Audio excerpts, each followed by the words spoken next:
Hello guys, আসসালামু আলাইকুম। Welcome to my channel. আমি আজ আপনাদেরকে দেখাবো হানি চিকেন উইংস।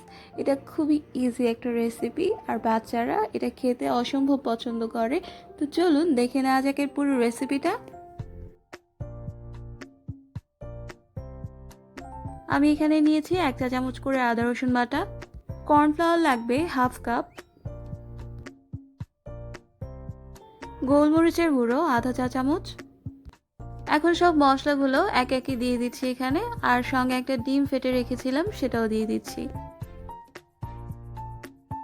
হাফ চা চামচ লবণ অ্যাড করে দিয়েছি। লবণটা আপনাদের টেস্ট অনুযায়ী অ্যাড করে নেবেন। এখন উইংসগুলোকে আমি এই মশলার সঙ্গে ভালো করে মেখে নিচ্ছি। এবার এখানে কর্নফ্লাওয়ারটাও অ্যাড করে দিয়ে এটাকে ভালো করে মেখে নিচ্ছি। আমার উইংসগুলোকে মাখানো শেষ হয়ে গিয়েছে। এখন এগুলোকে আমি ডিপ ফ্রাই করে নেব।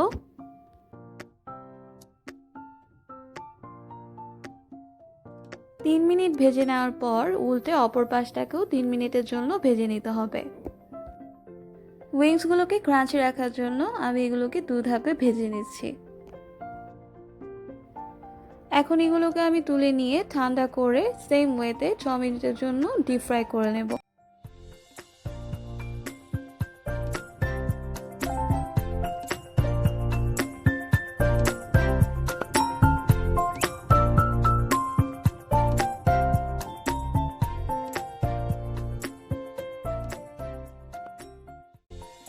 এগুলোকে এভাবে 2 ধাপে ভেজে নিলে শুধু যে ক্রাঞ্চি হয় তা নয়, এগুলো খুব ভালো করে সেদ্ধ হয়ে যায়।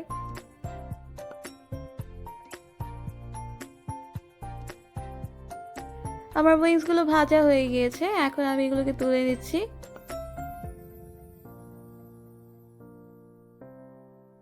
চলো একটা প্যান বসিয়ে 1/4 কাপ তেল গরম করে নিচ্ছি। এবার এখানে অ্যাড করে দিচ্ছি 1 চা চামচ রসুন কুচি,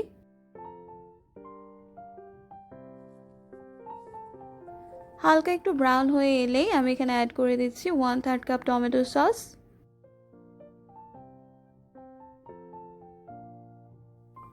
1-2 মিনিট একটু ভালো করে নেড়ে চেড়ে অ্যাড করে দিচ্ছি 2 টেবিল চামচ সয়া সস,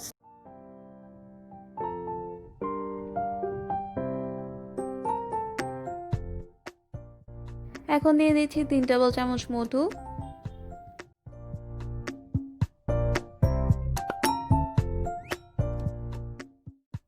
এগুলোকে 1-2 মিনিট একটু ভালো করে নেড়েচেড়ে মিশিয়ে নিয়ে অ্যাড করে দিচ্ছি হাফ চা চামচ লেবুর রস।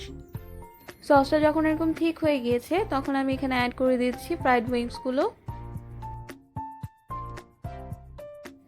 এখন উল্টে পাল্টে এগুলোকে সসের সঙ্গে খুব ভালো করে মিশিয়ে নিতে হবে।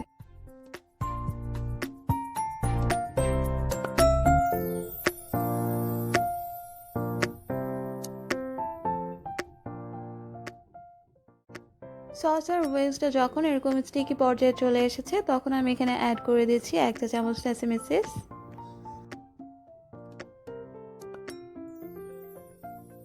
এখন আরেকবার একটু ভালো করে নেড়েচেড়ে মিশিয়ে নিতে হবে।